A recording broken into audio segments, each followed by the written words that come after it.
Di cuaca super terik akhir-akhir ini, keberadaan minuman dingin tentu banyak diminati bahkan dicari oleh sebagian besar dari kita. Baik sekedar air dingin sampai es teler, semua orang berlomba untuk menghapus dahaga yang seolah mencekik.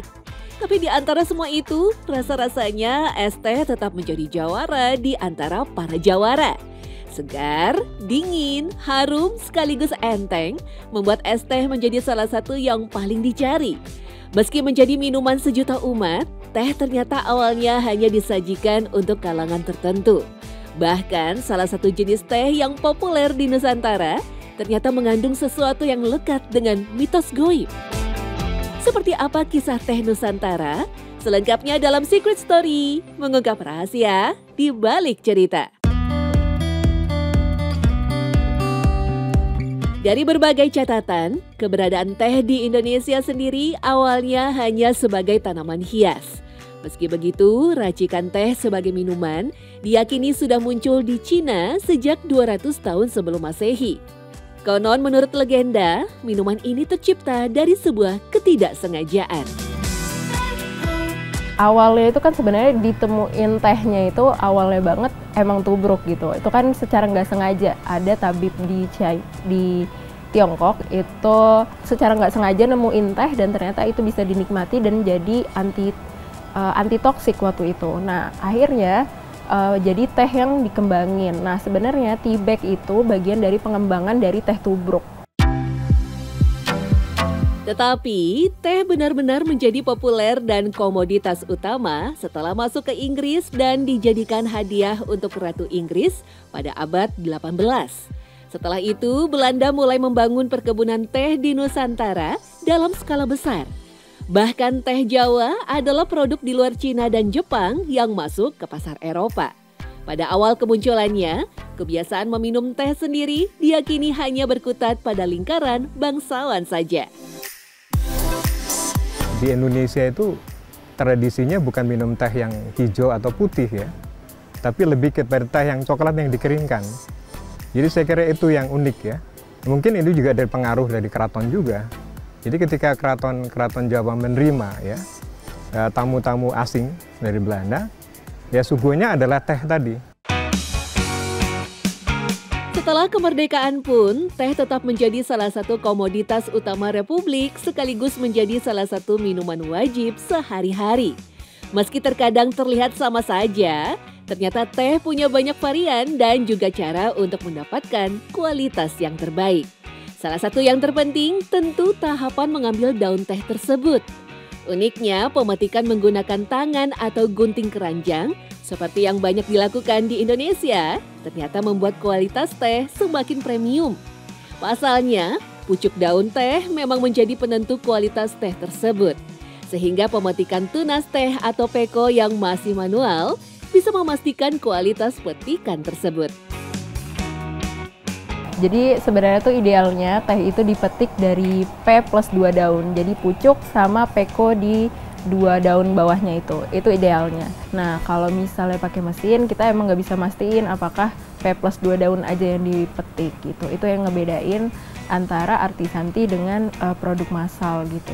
Itu juga ngebedain nutrisinya. Kenapa yang daun muda itu lebih banyak nutrisinya? Karena selain dia muda, lebih mudah dipetik, dia itu juga sebenarnya kan kalau kita belajar fotosintesis waktu kita SMP, itu kan dapur dari daunnya itu kan ada di ujung-ujungnya dan mereka itu kan yang terpapar matahari paling atas gitu.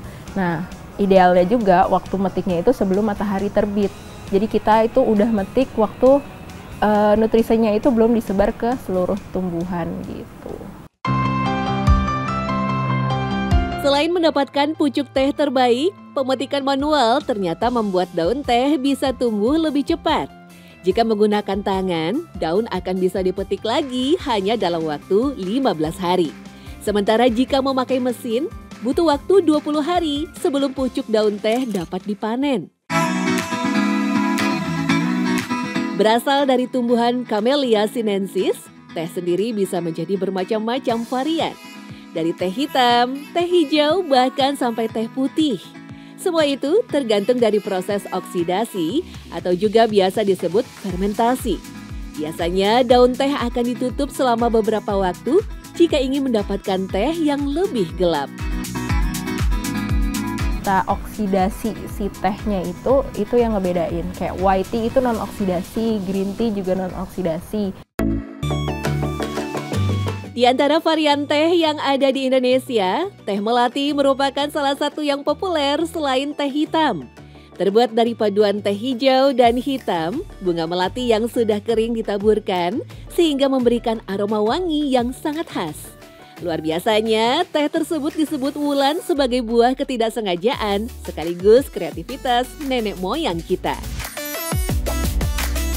Ada cerita VOC, ada cerita kita untuk nanam paksa gitu kan. Nah, salah satunya itu dari industri teh juga itu kita termasuk gitu. Nah, kita produksi teh itu yang kualitasnya ekspor, kualitasnya bagus kita ekspor keluar.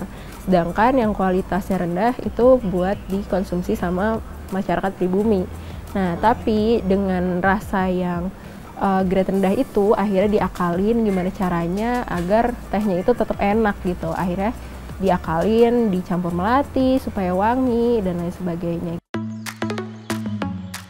Bahkan tak sekedar memilih, penggunaan melati pada teh dianggap Prapto Yuwono sebagai wujud dari sebuah tradisi panjang leluhur. Bunga melati adalah simbol kesucian yang mewakili kebahagiaan sekaligus persembahan untuk para dewa. Bahkan melati disebut sebagai hasil dari 3 hubungan yang harmonis antara manusia, alam, dan dunia spiritual. Harumnya itu memberikan kedamaian dan rasanya itu ternyata semacam antibiotik juga katanya ya setelah diteliti. Dan barangkali nggak sadar ketika ritual melakukan itu kan, berarti bunga itu menjadi suatu bunga yang memang luar biasa. Karena persembahan apapun buat dunia lain harus sesuatu yang bagus, yang baik ya, yang bernilai. Sehingga persembahan buah melati kan sesuatu hal yang sudah bagus semuanya gitu.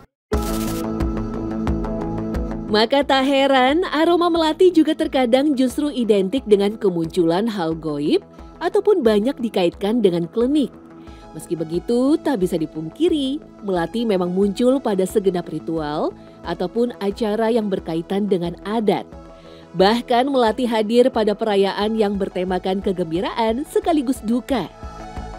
Dalam sebuah pernikahan, melati digunakan sebagai hiasan rambut sang pengantin perempuan berupa rangkaian atau roncen kuncup bunga melati yang kemudian ditata menghiasi kepala. Hiasan kuncup melati juga dikalungkan pada leher pengantin laki-laki. Selain itu, melati juga dipakai dalam proses siraman yang diyakini bisa membersihkan calon pengantin serta memberikan keharuman yang luar biasa.